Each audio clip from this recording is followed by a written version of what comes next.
Hi all, എല്ലാവർക്കും ജിക്സ് PSC അക്കാഡമിയുടെ പുതിയ വീഡിയോയിലേക്ക് സ്വാഗതം. അപ്പോൾ ഇന്ന് നമ്മൾ നോക്കാൻ പോകുന്നത് നമ്മുടെ 7ാം ക്ലാസ്സിലെ ബേസിക് സയൻസിലെ എല്ലാ ചാപ്റ്ററും നമ്മൾ ക്വിക്കായിട്ടൊരു റിവിഷൻ ചെയ്യുകയാണ്.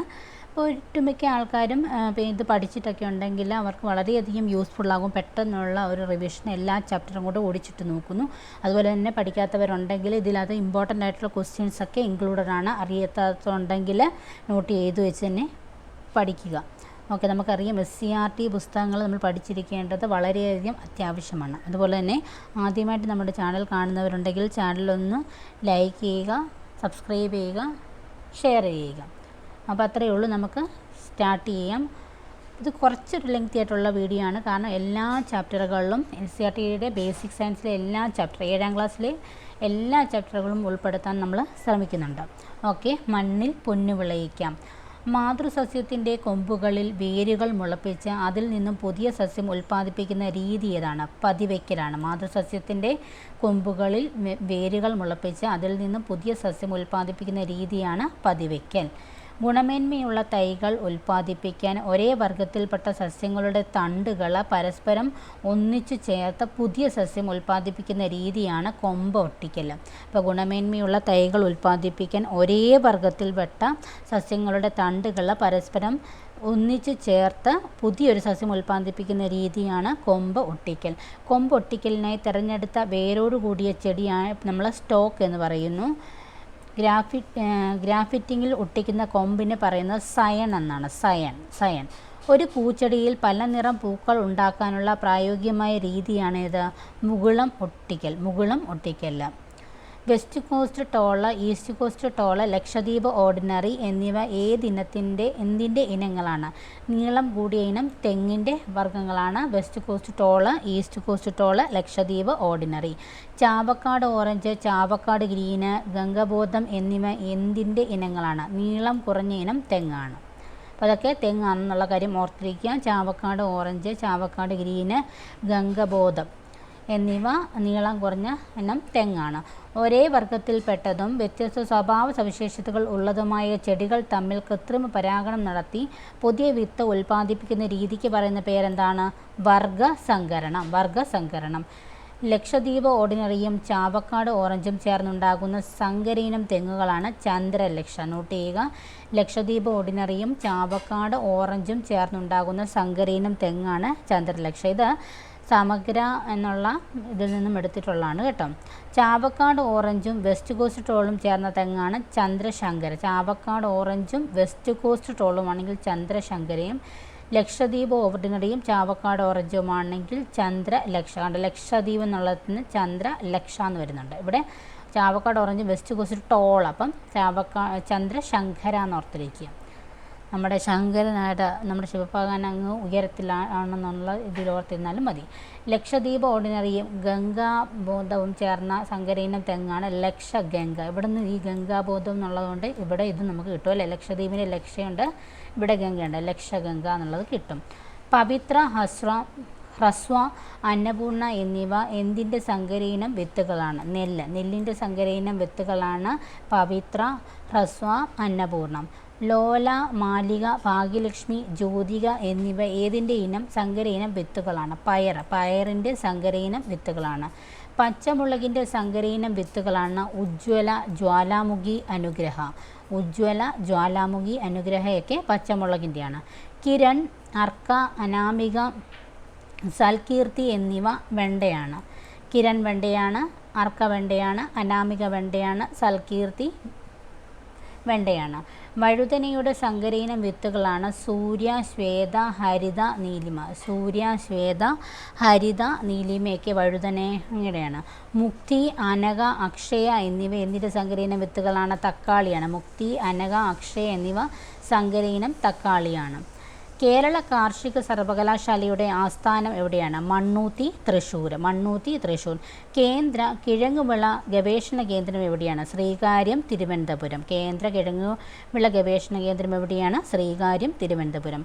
ഇന്ത്യൻ ഇൻസ്റ്റിറ്റ്യൂട്ട് ഓഫ് സ്പൈസസ് റിസർച്ചിൻ്റെ ആസ്ഥാനം എവിടെയാണ്? കോഴിക്കോടാണ്. ഇന്ത്യൻ ഇൻസ്റ്റിറ്റ്യൂട്ട് ഓഫ് സ്പൈസസ് റിസർച്ചിൻ്റെ ആസ്ഥാനം Kozhikode. Rubber research institute of ഇന്ത്യയുടെ ആസ്ഥാനം എവിടെയാണ്? കോട്ടയമാണ്. റബ്ബർ റിസർച്ച് ഇൻസ്റ്റിറ്റ്യൂട്ട് ഓഫ് ഇന്ത്യയുടെ ആസ്ഥാനം കോട്ടയമാണ്. കേന്ദ്ര തോട്ടവിള ഗവേഷണ കേന്ദ്രത്തിൻ്റെ ആസ്ഥാനം കാസർഗോഡാണ്. കാസർഗോഡ്.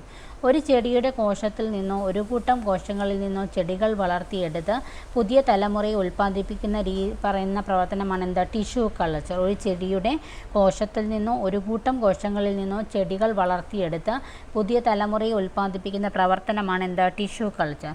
പ്രധാന വിളകൾക്കിടയിൽ അവയ്ക്ക് ദോഷം വരാത്ത രീതിയിൽ കൃഷി ചെയ്യുന്ന ഹ്രസ്വകാല വിളകളാണേത്? ഇടവിള. ഒരു കൃഷിക്ക് ശേഷം അതേ കൃഷി തന്നെ ആവർത്തിക്കാതെ മറ്റൊരു വിള കൃഷി ചെയ്യുന്ന രീതിയാണ് വിളപര്യയം എന്ന് പറയുന്നത്. ഒരു കൃഷിക്ക് ശേഷം അതേ കൃഷി തന്നെ വീണ്ടും ആവർത്തിക്കാതെ വേറൊരു വിള കൃഷി ചെയ്യുന്നു, അതിനുശേഷം പിന്നെ മറ്റേ കൃഷി തന്നെ ചെയ്യും. അപ്പോൾ അതാണ് വിളപര്യയം എന്ന് പറയുന്നത്. അന്തരീക്ഷ നൈട്രജൻ സസ്യങ്ങൾക്ക് ലഭിക്കുന്നത് ഏത് രൂപത്തിലാണ്? നൈട്രേറ്റ് ലവണ രൂപത്തിലാണ് അന്തരീക്ഷ നൈട്രജൻ സസ്യങ്ങൾക്ക് ലഭിക്കുന്നത്. നൈട്രേറ്റ് ലവണ രൂപത്തിലാണ്. അന്തരീക്ഷ നൈട്രജനെ നൈട്രേറ്റാക്കി മാറ്റാൻ കഴിവുള്ള ബാക്ടീരിയ ഏതാണ്? റൈസോബിയം. ഇന്ത്യയിൽ കൃഷി ചെയ്യുന്ന പ്രധാന നാരുവിളയാണ് പരുത്തി. ലോകത്തെ ഏറ്റവും അധികം ചണം ഉൽപ്പാദിപ്പിക്കുന്ന രാജ്യം ഏതാണ്? ഇന്ത്യയാണ്. ഒന്നിലധികം മേഖലകളെ പരസ്പരം ബന്ധിപ്പിച്ച് ചെയ്തു വരുന്ന കൃഷിരീതിയാണ് എന്ത്? സംയോജിത കൃഷി. അടുത്തത് പ്രകാശവിസ്മയങ്ങൾ എന്നുള്ള ചാപ്റ്ററാണ് നോക്കുന്നത്. മിനുസമുള്ള പ്രതലങ്ങളിൽ പ്രകാശം ക്രമമായി പ്രതിപദിക്കുന്ന രീതിയാണിത്? ക്രമപ്രതിപതനം. പ്രകാശത്തെ ക്രമമായി പ്രതിഫലിക്കുന്ന പ്രതലത്തിന് ഉദാഹരണമാണ് ഇത്? ദർപ്പണം. പ്രകാശത്തെ ക്രമമായി പ്രതിഫലിക്കുന്ന പ്രതലത്തിന് ഉദാഹരണമാണ് ദർപ്പണം. മിനുസമില്ലാത്ത പ്രതലത്തിൽ പ്രകാശം പതിക്കുമ്പോൾ ക്രമരഹിതമായി പതിക്കുന്ന രീതിയാണിത്? വിസരിത പ്രതിപതനം. ഉപരിതലം സമതലമായ ദർപ്പണങ്ങളെ നമ്മൾ എന്തു പറയുന്നു? സമതല ദർപ്പണം എന്ന് പറയുന്നു. ഒരു ദർപ്പണത്തിൽ പതിക്കുന്ന രശ്മിയെ പറയുന്ന പേരാണ് പതനകിരണം. ഒരു ദർപ്പണത്തിൽ തട്ടി തിരിച്ചു പോകുന്ന രശ്മിയെ പറയുന്ന പേരാണ് എന്താ? പ്രതിപതന കിരണം. ദർപ്പണത്തിൻ്റെ പ്രതലത്തിന് ലംബമായി പതന ബിന്ദുവിൽ നിന്നും വരയ്ക്കുന്ന രേഖയെ എന്ന് പറയും? ലംബം എന്ന് പറയും. ദർപ്പണത്തിൻ്റെ പ്രതലത്തിന് ലംബമായി പതന ബിന്ദുവിൽ നിന്നും വരയ്ക്കുന്ന രേഖയാണ് എന്താ? ലംബം. പതനകിരണത്തിനും ലംബത്തിനും ഇടയിലുള്ള കോണിനെ നമ്മൾ പതനകോണെന്ന് പറയുന്നു. പതനകിരണത്തിനും ലംബത്തിനും ഇടയിലുള്ള കോണിനെ എന്ത് പറയുന്നു? പതനകോണെന്ന് പറയുന്നു. പ്രതിപതന കിരണത്തിനും ലംബത്തിനും ഇടയിലുള്ള കോണിനെ നമ്മൾ എന്ത് പറയുന്നു? പ്രതിപതനകോണെന്ന് പറയുന്നു. പതനകോണും പ്രതിപതനകോൺ എന്നിവയുടെ അളവുകളൊക്കെ എപ്പോഴും എന്തായിരിക്കും? തുല്യമായിരിക്കും. പതനകോണും പ്രതിപതനകോണിൻ്റെയും അളവുകൾ എപ്പോഴും തുല്യമായിരിക്കും. അടുത്ത ക്വസ്റ്റ്യനിലേക്ക് പോകാം. പ്രതിബിംബങ്ങളിൽ പാർശ്വഭാഗം വിപരീത ദിശയിൽ കാണാൻ ഇടയാക്കുന്ന പ്രവർത്തനത്തിന് പറയുന്ന പേരെന്താണ്? പാർശ്വിക വിപര്യം. പ്രതിബിംബങ്ങളിൽ പാർശ്വഭാഗം വിപരീത ദിശയിൽ കാണാൻ ഇടയാക്കുന്ന പ്രവർത്തനമാണ് എന്ത്? പാർശ്വിക വിപര്യം. വസ്തുവിനും പ്രതിബിംബത്തിനും ഒരേ വലിപ്പമാണെങ്കിൽ അതിന് സമതല ദർപ്പണമാണ്. പ്രതിപദിക്കുന്ന പ്രതലം നിരപ്പായ ദർപ്പണത്തിന് സമതല ദർപ്പണമാണ്. പ്രതിപദിക്കുന്ന പ്രതലം പുറത്തേക്ക് ഇങ്ങനെ വളഞ്ഞാണെങ്കിൽ അത് എന്താണ്? കോൺവെക്സ് ലെൻസ് ആണ്. പുറത്തേക്ക് വളഞ്ഞാണെങ്കിൽ കോൺവെക്സ് ലെൻസ് ആണ്. അതുപോലെ തന്നെ അകത്തേക്ക് പ്രതിപദിക്കുന്ന പ്രതലം അകത്തേക്ക് വളഞ്ഞ ദർപ്പണമാണെങ്കിൽ അതെന്താണ്? കോൺകേവ് ലെൻസാണ്. കോൺവെക്സ്, കോൺകേവ് എന്നീ ദർപ്പണങ്ങൾ ഒരു ഗോളത്തിൻ്റെ ഭാഗമായി വരുന്നത് കൊണ്ട് ഇവയെ നമ്മൾ ഗോളീയ ദർപ്പണങ്ങളെന്ന് വിളിക്കുന്നു. ദർപ്പണത്തിനുള്ളിൽ കാണുന്നതും സ്ക്രീനിൽ പതിപ്പിക്കാൻ കഴിയാത്തതുമായ പ്രതിബിംബത്തിന് എന്തു പറയുന്നു? മിഥ്യാപ്രതിബിംബം എന്ന് പറയുന്നു. മിഥ്യാപ്രതിബിംബം. യഥാർത്ഥ പ്രതിബിംബം ഉണ്ടാക്കാൻ സാധിക്കുന്ന ദർപ്പണമാണേത്? യഥാർത്ഥ പ്രതിബിംബം ഉണ്ടാക്കാൻ സാധിക്കുന്ന ദർപ്പണം ഏതാണ്? കോൺകേവ് ദർപ്പണമാണ്. വാഹനങ്ങൾ റിയർ വ്യൂ മിററായി ഉപയോഗിക്കുന്ന ദർപ്പണം ഏതാണ്? കോൺവെക്സ് ദർപ്പണമാണ്. വാഹനങ്ങളിൽ റിയർ വ്യൂ മിററായിട്ട് ഉപയോഗിക്കുന്ന ദർപ്പണം ഏതാണ്? കോൺവെക്സ് ദർപ്പണമാണ്. വസ്തുക്കളുടെ ചെറിയ പ്രതിബിംബം ലഭിക്കുന്ന ദർപ്പണമാണ് കോൺവെക്സ്. വസ്തുക്കളുടെ എന്ത് തരത്തിലുള്ള പ്രതിബിംബം ലഭിക്കുന്നു? ചെറിയ പ്രതിബിംബം ലഭിക്കുന്ന ദർപ്പണമാണിത്? കോൺവെക്സ് ദർപ്പണം. ഷേവിംഗ് മിററായും ടോർച്ചിലെ റിഫ്ലക്ടറായും ഉപയോഗിക്കുന്ന ദർപ്പണമാണിത്? കോൺകേവ് ദർപ്പണമാണ്. ഷേവിംഗ് മിററായും ടോർച്ചിലെ റിഫ്ലക്ടറായിട്ട് ഉപയോഗിക്കുന്നത് കോൺകേവ് ദർപ്പണം. വലിയ പ്രതിബിംബം ഉണ്ടാക്കുന്നതും പ്രകാശത്തെ സമാന്തരമായി പ്രതിപദിക്കാൻ കഴിവുള്ള ദർപ്പണമാണിത്? കോൺകേവ് ദർപ്പണം. വലിയ പ്രതിബിംബം ഉണ്ടാക്കുന്നതും പ്രകാശത്തെ സമാന്തരമായി പ്രതിപദിക്കാൻ കഴിവുള്ളതുമായ ദർപ്പണമാണിത്? Concave ദർപ്പണം.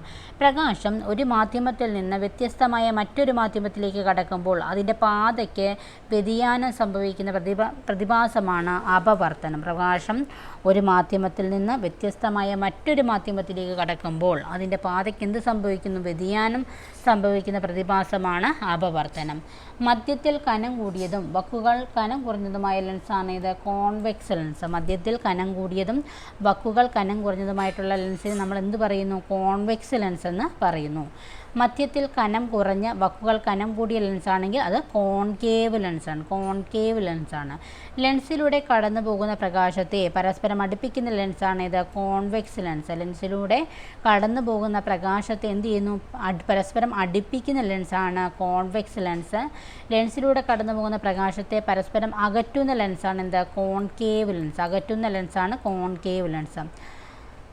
Hand lens, microscope, telescope, camera, projector എന്നിവയിൽ ഉപയോഗിക്കുന്ന ലെൻസാണ് ഇത് convex lens. Hand lens, microscope, telescope, camera, projector എന്നിവയിൽ ഉപയോഗിക്കുന്ന ലെൻസാണ് കോൺവെക്സ് ലെൻസ്. ധവളപ്രകാശത്തിൽ അടങ്ങിയ വർണ്ണങ്ങളുടെ എണ്ണം എത്രയാണ്? 1. പ്രകാശം അതിൻ്റെ ഘടകവർഗ്ഗങ്ങളായി മാറുന്ന പ്രതിഭാസത്തിന് പറയുന്ന പേരെന്താണ്? പ്രകീർണനമാണ്. പ്രകീർണനം. അന്തരീക്ഷത്തിലെ ജലകണികകളുടെ സൂര്യപ്രകാശം കടക്കുമ്പോൾ ഉണ്ടാകുന്ന വർണ്ണവിസ്മയം ഏതാണ്? മഴവില്ലാണ്. മഴവില്ല്. പ്രകാശത്തിലെ ഘടകവർണ്ണങ്ങൾ കൂടിച്ചേർന്നാൽ ഉണ്ടാകുന്ന നിറം ഏതാണ്? വെള്ളയാണ്. വെള്ള. ആസിഡുകളും ആൽക്കലികളും എന്നുള്ള ചാപ്റ്റർ. ലിറ്റ്മസ് പേപ്പറിലെ നിറങ്ങൾ ഏതൊക്കെയാണ്? ചുവപ്പ്, നീല. ആസിഡിൽ ലിറ്റ്മസ് പേപ്പറിൻ്റെ നിറം എന്തായിരിക്കും? ചുവപ്പാണ്. ചുവപ്പ്. ആസിഡുകളുടെ രുചി എന്താണ്? പുളിരുചിയാണ്. മോരിലടങ്ങിയിരിക്കുന്ന ആസിഡ് ഏതാണ്? ലാക്റ്റിക് ആസിഡാണ്. Lactic acid. വിനാഗിരിയിലെ ആസിഡ് അസറ്റിക് ആസിഡാണ്. പുളിയിലെ ആസിഡ് ഏതാണ്? ടാർട്ടാറിക് ആസിഡാണ്. നാരങ്ങയിലുള്ള ആസിഡ് ഏതാണ്? സിട്രിക് ആസിഡാണ്. Citric acid. ആപ്പിളിൽ അടങ്ങിയിരിക്കുന്ന ആസിഡ് ഏതാണ്? മാലിക് ആസിഡാണ്. ആസിഡ് നേർപ്പിക്കുമ്പോൾ എന്ത് പ്രവർത്തനമാണ് ചെയ്യേണ്ടത്? ബീക്കറിലെ ജലമെടുത്ത് അല്പം ആസിഡ് അതിലേക്ക് സാവധാനം ചേർത്തിളക്കുമ്പോഴാണ് ആസിഡ് നേർപ്പിക്കുന്നത്. നേർപ്പിച്ച ഹൈഡ്രോക്ലോറിക് ആസിഡ് സിങ്കുമായി പ്രവർത്തിച്ചുണ്ടാകുന്ന വാതകം ഏതാണ്? ഹൈഡ്രജനാണ്. നേർപ്പിച്ച ഹൈഡ്രോക്ലോറിക് ആസിഡ് സിങ്കുമായി പ്രവർത്തിച്ചുണ്ടാകുന്ന വാതകം ഏതാണ്? ഹൈഡ്രജനാണ്. കത്തുന്ന വാതകം ഏതാണ്? കത്തുന്ന വാതകമാണ് ഹൈഡ്രജൻ. ആസിഡ് ലോഹങ്ങളുമായി പ്രവർത്തിക്കുമ്പോൾ പുറത്തു വരുന്ന വാതകം ഏതാണ്? അതും ഹൈഡ്രജനാണ്. ഹൈഡ്രജൻ. ഹൈഡ്രജൻ കണ്ടെത്തിയ ബ്രിട്ടീഷ് ശാസ്ത്രജ്ഞനാരാണ്? ഹെൻറി കാവൻഡിഷ് ആണ്. Henry Cavendish. ഹൈഡ്രജന് ആ പേര് നൽകിയ ശാസ്ത്രകാരനാരാണ്? ലാവോസിയർ ആണ്. ഹൈഡ്രജന് ആ പേര് നൽകിയത് ലാവോസിയർ ആണ്. ഹൈഡ്രജൻ എന്ന വാക്കിൻ്റെ അർത്ഥം എന്താണ്? ജലം ഉൽപ്പാദിപ്പിക്കുന്നത്. മുട്ടത്തോട്, ചോക്ക്, മാർബിൾ എന്നിവയിൽ അടങ്ങിയിരിക്കുന്ന പദാർത്ഥം ഏതാണ്? കാൽസ്യം കാർബണേറ്റ് ആണ്. Calcium carbonate. ആസിഡുകൾ കാർബണേറ്റുകളുമായി പ്രവർത്തിക്കുമ്പോൾ ഉണ്ടാകുന്ന വാതകം ഏതാണ്? കാർബൺ ഡൈ ഓക്സൈഡാണ്. ആസിഡുകൾ കാർബണേറ്റുമായി പ്രവർത്തിക്കുമ്പോൾ ഉണ്ടാകുന്ന വാതകം കാർബൺ ഡൈ ഓക്സൈഡ്. അഗ്നിശമനികളിൽ ഉപയോഗിക്കുന്ന വാതകം ഏതാണ്? Carbon di ഓക്സൈഡാണ്. അഗ്നിശമനികളിൽ ഉപയോഗിക്കുന്ന വാതകം കാർബൺ ഡൈ ഓക്സൈഡാണ്. ഉറുമ്പ് കടിക്കുമ്പോഴുള്ള വേദനയ്ക്ക് കാരണമാകുന്ന ആസിഡ് ഏതാണ്? ഫോർമിക് ആസിഡാണ്. ഉറുമ്പ് കടിക്കുമ്പോഴുള്ള വേദനയ്ക്ക് കാരണം ഫോർമിക് ആസിഡാണ്. ചുണ്ണാമ്പ് വെള്ളത്തിൻ്റെ രാസനാമം എന്താണ്? Calcium hydroxide. Calcium hydroxide. Caustic സോഡയുടെ രാസനാമമോ? സോഡിയം ഹൈഡ്രോക്സൈഡാണ്. Sodium hydroxide. കാസ്റ്റിക് പൊട്ടാഷ് എന്നതിൻ്റെ രാസനാമം പൊട്ടാസ്യം ഹൈഡ്രോക്സൈഡാണ്. കാസ്റ്റിക് പൊട്ടാഷ് പൊട്ടാസ്യം ഹൈഡ്രോക്സൈഡാണ്. ലിക്കർ അമോണിയ ജലത്തിൽ ലയിപ്പിച്ചുണ്ടാകുന്ന പദാർത്ഥം ഏതാണ്? അമോണിയം ഹൈഡ്രോക്സൈഡ് ലായനിയാണ്. അമോണിയം ഹൈഡ്രോക്സൈഡ് ലായനി. ആൽക്കലികൾ ചുവപ്പ് ലിറ്റ്മസിൻ്റെ നിറം നീലയാണ്. കാരരുചിയും വഴുവഴുപ്പുമുള്ള രാസപദാർത്ഥങ്ങൾ ഏതാണ്? ആൽക്കലികൾ. ആൽക്കലികൾ. നിറവ്യത്യാസത്തിലൂടെ ആസിഡുകളുടെയും ആൽക്കലികളുടെയും സാന്നിധ്യം തിരിച്ചറിയാൻ സഹായിക്കുന്ന പദാർത്ഥങ്ങളാണ് ഏത്? സൂചകങ്ങൾ. സൂചകങ്ങൾ. ആസിഡിൽ ഫിനോപ്തളിൻ്റെ നിറമെന്ന് ചോദിച്ചാൽ ആസിഡിൽ ഫിനോപ്തളിന് നിറമില്ല. ആൽക്കലിയിൽ ഫിനോപ്തളിൻ്റെ നിറം ചോദിച്ചാൽ എന്താണ്? പിങ്കാണ്. പിങ്ക്. ആസിഡിൽ മീഥൈൽ ഓറഞ്ചിൻ്റെ നിറം ഇളം പിങ്കാണ്. ആസിഡിൽ മീഥൈൽ ഓറഞ്ചിൻ്റെ നിറം ഇളം പിങ്കാണ്. ആൽക്കലിയിൽ മീഥൈൽ ഓറഞ്ചിൻ്റെ നിറം എന്താണ്? ഇളം മഞ്ഞയാണ്. ആൽക്കലിയിൽ മീഥൈൽ ഓറഞ്ചിൻ്റെ നിറം ഇളം മഞ്ഞയാണ്. പല സൂചകങ്ങളുടെയും മിശ്രിതമാണ് എന്ത്? സാർവിക സൂചകം. സാർവിക സൂചകം. ആസിഡും ആൽക്കലിയും കൂടി ചേർന്നാൽ എന്തൊക്കെ ഉണ്ടാകുന്നു? ജലവും ലവണവും. ആസിഡും ആൽക്കലിയും ചേരുമ്പോൾ ജലവും ലവണവും ഉണ്ടാകുന്ന പ്രവർത്തനത്തിന് പറയുന്ന പേരാണെന്ത്? നിർവിരീകരണം. നിർവിരീകരണം. നിർവീര്യ വസ്തുവിൻ്റെ pH മൂല്യം എത്രയാണ്? 7 7. pH മൂല്യം 7ന് മുകളിലുള്ള വസ്തുക്കളെ നമ്മൾ എന്ത് പറയുന്നു? ആൽക്കലികൾ എന്ന് പറയുന്നു. ആൽക്കലികൾ എന്ന് പറയുന്നു. pH മൂല്യം 7ന് താഴെയുള്ള പദാർത്ഥങ്ങളെ എന്ത് പറയുന്നു? ആസിഡ് എന്ന് പറയുന്നു.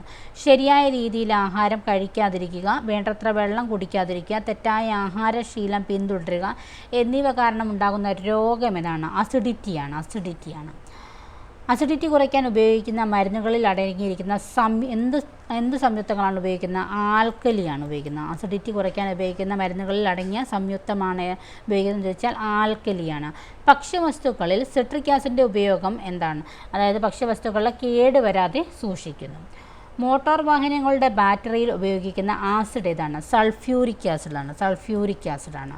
മഷി, തുകൽ എന്നിവ നിർമ്മിക്കാൻ ഉപയോഗിക്കുന്ന ആസിഡ് ഏതാണ്? ടാനിക് ആസിഡാണ്. മഷി, തുകൽ എന്നിവ നിർമ്മിക്കാൻ ഉപയോഗിക്കുന്ന ആസിഡ് ടാനിക് ആസിഡ്. അടുത്തത് നമ്മൾ നോക്കുന്ന അന്നപഥത്തിലൂടെ എന്നുള്ള ചാപ്റ്ററാണ്. ജീവികൾ ആഹാരം സ്വീകരിക്കുകയും പ്രയോജനപ്പെടുത്തുകയും ചെയ്യുന്ന പ്രവർത്തനം എന്താണ്? പോഷണമാണ്. ജീവികൾ ആഹാരം സ്വീകരിക്കുകയും പ്രയോജനപ്പെടുത്തുകയും ചെയ്യുന്ന പ്രവർത്തനത്തിന് പറയുന്ന പേരെന്താണ്? പോഷണം. സ്വയം ആഹാരം നിർമ്മിക്കുന്നതിനാൽ ഹരിത സസ്യങ്ങളെ നാം എന്ത് വിളിക്കുന്നു? സ്വപോഷികളെന്ന് വിളിക്കുന്നു. ആഹാരത്തിനായി മറ്റു ജീവികളെ ആശ്രയിക്കുന്ന ജീവികളെ വിളിക്കുന്ന പേരെന്താണ്? പരപോഷികൾ. ശരീരത്തിന് പുറത്ത് കാണുന്ന പേന്, ചെള്ള എന്നിവയെ പൊതുവെ വിളിക്കുന്ന പേരെന്താണ്? ബാഹ്യപരാധം. ശരീരത്തിനുള്ളിൽ കാണുന്ന വിര ഏത് വിഭാഗത്തിൽപ്പെടുന്ന പരാധമാണ്? ആന്തരപരാധം. അന്തരീക്ഷ നൈട്രജനെ നൈട്രേറ്റ് ആക്കുന്ന ബാക്ടീരിയകൾ ഏവയാണ്? അസറ്റോബാക്ടറുമുണ്ട്, നൈട്രോബാക്ടറുമുണ്ട്. അന്തരീക്ഷ നൈട്രജനെ നൈട്രേറ്റ് ആക്കുന്ന ബാക്ടീരിയകളാണ് അസറ്റോബാക്ടറും നൈട്രോബാക്ടറും. ചില ചെടികൾ പ്രാണികളെ പിടിക്കുന്നത് എന്തിനാണ്? നൈട്രജൻ ലഭിക്കാനാണ്. മനുഷ്യ ശരീരത്തിലെ കാഠിന്യമേറിയ ഭാഗം ഏതാണ്? പല്ല്. പല്ലിൻ്റെ ഉപരിതലത്തിലുള്ള ശരീരത്തിലെ ഏറ്റവും കാഠിന്യമേറിയ പദാർത്ഥം ഏതാണ്? ഇനാമലാണ്. ഇനാമലിൻ്റെ നാശത്തിന് കാരണമാകുന്ന ആസിഡ് ഏതാണ്? Lactic acid. കുഞ്ഞിന് ഏകദേശം 6 മാസം പ്രായമാകുന്നത് മുതൽ വളർന്നു വരുന്ന പല്ലുകളാണ് പാൽപ്പല്ലുകളാണ് എത്ര എണ്ണം വരും? 20 എണ്ണം. പാൽപ്പല്ലുകൾ കൊഴിഞ്ഞ ശേഷം വരുന്ന പല്ലുകളാണ് എന്ത്? സ്ഥിരദന്തങ്ങൾ. കടിച്ച് മുറിക്കാൻ സഹായിക്കുന്ന പല്ലുകളാണ് ഏത്? ഊളിപ്പല്ല്. കടിച്ച് മുറിക്കാൻ സഹായിക്കുന്ന പല്ലാണ് ഊളിപ്പല്ല്. കടിച്ചു കീറാൻ സഹായിക്കുന്ന പല്ലുകൾ ഏതാണ്? കോമ്പല്ല്. ചവച്ചരയ്ക്കാൻ സഹായിക്കുന്ന പല്ലുകൾ ഏതൊക്കെയാണ്? അഗ്രചർവണകവും ചർവണകം. മാംസാഹാരിയിലെ പല്ലുകൾ ഏതാണ്?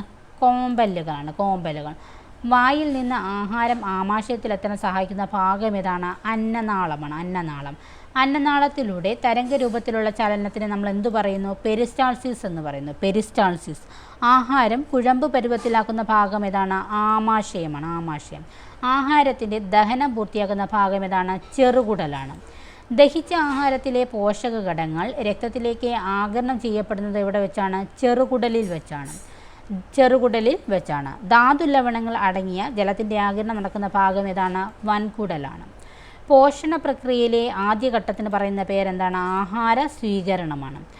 ആഹാരത്തിലെ ഘടകങ്ങളെ ശരീരത്തിന് സ്വീകരിക്കാൻ കഴിയുന്ന ലളിത ഘടകങ്ങളാക്കുന്ന പ്രക്രിയയെ നമ്മൾ എന്തു പറയുന്നു? ദഹനം എന്ന് പറയുന്നു. ദഹിച്ച ആഹാരം ശരീരം സ്വീകരിക്കുന്ന പ്രക്രിയയാണ് ഏത്? ആഗിരണം. ആഹാര ഘടകങ്ങൾ ശരീരത്തിൻ്റെ ഭാഗമാക്കുന്ന പ്രക്രിയയെ സ്വാംശീകരണം എന്ന് പറയുന്നു. ശരീരത്തിന് ആവശ്യമില്ലാത്ത വസ്തുക്കളെ ശരീരം പുറന്തള്ളുന്ന പ്രക്രിയയാണ് ഏത്? വിസർജനം. ശ്വാസകോശത്തിൽ നിന്ന് രക്തത്തിലേക്ക് എത്തുന്ന വാതകം ഏതാണ്? ഓക്സിജൻ. കരളിൽ നിന്ന് രക്തത്തിലേക്ക് എത്തുന്ന എന്താണ്? യൂറിയയാണ്. കോശങ്ങളിൽ നിന്ന് രക്തത്തിലേക്ക് എത്തുന്ന വാതകം ഏതാണ്? Carbon di ഓക്സൈഡാണ്. ഡാഷിൽ നിന്നാണ് പോഷകഘടകങ്ങൾ രക്തത്തിലേക്ക് എത്തുന്നത്. ഇവിടെ നിന്നുമാണ്? ചെറുകുടലിൽ നിന്നാണ് പോഷകഘടകങ്ങൾ രക്തത്തിലേക്ക് എത്തുന്നത്. ശരീരത്തിലെ പ്രധാന വിസർജനാവയം ഏതാണ്? വൃക്ക. വിയർപ്പ് ഉൽപ്പാദിപ്പിക്കുന്ന ശരീരഭാഗം ഏതാണ്? വിയർപ്പ് ഗ്രന്ഥിയാണ്. അമിതമായി ജലവും ലവണവും ശരീരത്തിൽ നിന്ന് നഷ്ടപ്പെടുന്ന അവസ്ഥയാണേത്? നിർജ്ജലീകരണം എന്ന് പറയുന്നത്. അടുത്ത ചാപ്റ്റർ വൈദ്യുതി പ്രവഹിക്കുമ്പോൾ എന്നുള്ള. അപ്പോൾ ഇത്രയും ചാപ്റ്റർ നമുക്ക് പാർട്ട് 1 വീഡിയോ ആയിട്ട് നോക്കാം. ബാക്കി ചാപ്റ്റേഴ്സ് പാർട്ട് 2 വീഡിയോ ആയിട്ട് നമുക്ക് നോക്കാം. അപ്പോൾ ഇത്രയും കാര്യങ്ങൾ പഠിക്കുക. എല്ലാ ചാപ്റ്ററും നമ്മൾ കവർ ചെയ്ത് പോകുന്നുണ്ട്. സമഗ്ര ക്വസ്റ്റ്യൻ ബോളിൽ നിന്നും എടുത്തിട്ടുള്ള ക്വസ്റ്റ്യൻസുമാണ്. അപ്പോൾ അത്രയേ ഉള്ളൂ. അപ്പം നെക്സ്റ്റ് വീഡിയോയിൽ കാണുന്നവരെ അപ്പോൾ എല്ലാവർക്കും ബൈ.